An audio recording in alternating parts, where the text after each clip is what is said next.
Dieu veut notre délivrance pendant ces carêmes. Car au premier carême, Jésus a confronté le diable et il est sorti victorieux de cette bataille. Et ce qui s'est passé à la fin de cette bataille, c'est que le diable s'éloigna de Jésus, nous dit Luc au chapitre 4. Matthieu utilise le mot que le diable le laissa. Cette expression du diable qui nous laisse ou s'éloigne de nous, c'est une autre manière que nous utilisons aujourd'hui pour dire il a été délivré de la pression de l'ennemi qui cherchait à lui faire tomber en tentation. Vous aussi, pendant ces carêmes, Dieu veut que vous soyez délivrés de la pression de Satan et qu'il s'éloigne de votre vie, de votre famille et de vos affaires et de tout ce que vous faites. Et l'une des manières que nous pouvons vaincre le diable, il y a 4 délivrances dont nous avons besoin. La première délivrance, c'est la délivrance du monde, car le monde met la pression sur nos vies et nous empêche de suivre Dieu. Dans 1 Jean chapitre 2, l'apôtre nous informe que nous ne puissions pas aimer le monde, ni ce qui se trouve dans le monde, car du monde vient la convoitise des yeux, l'orgueil de la vie et la convoitise de la chair. Et ainsi, la pression des pères, peer pressure, est une forme que l'ennemi utilise pour pouvoir nous vaincre dans notre démarche chrétienne. La deuxième délivrance dont nous avons besoin, c'est la délivrance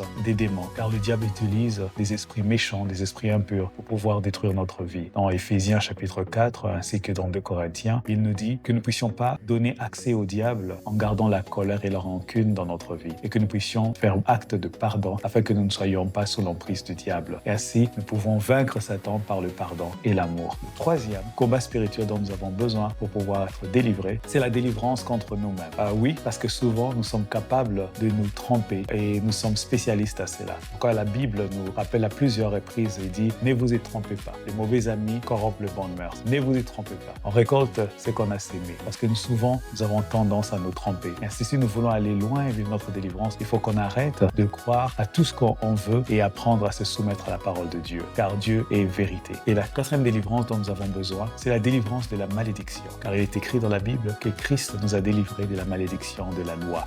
Et comment c'est souvent, et souvent ceux qui sont sous cette emprise de malédiction disent toujours « Je ne sais pas pourquoi les choses ne marchent pas dans ma vie, je n'avancerai jamais dans ma vie, d'ailleurs dans ma famille rien ne marche » et on a l'impression qu'il y a une ombre sournoise qui est toujours sur notre vie et nous empêche d'avancer. Pendant ces carêmes, que Dieu puisse nous délivrer de toute cette puissance des ténèbres, qui nous délivre du monde, qui nous délivre de la confiance en soi, qui nous délivre des démons et qui nous délivre de la malédiction. Allez, continuons ce bon combat dans l'esprit pendant ces carèmes et que nous puissions ressortir vainqueurs par la puissance du Saint-Esprit. Que Dieu vous bénisse au nom de Jésus. Merci.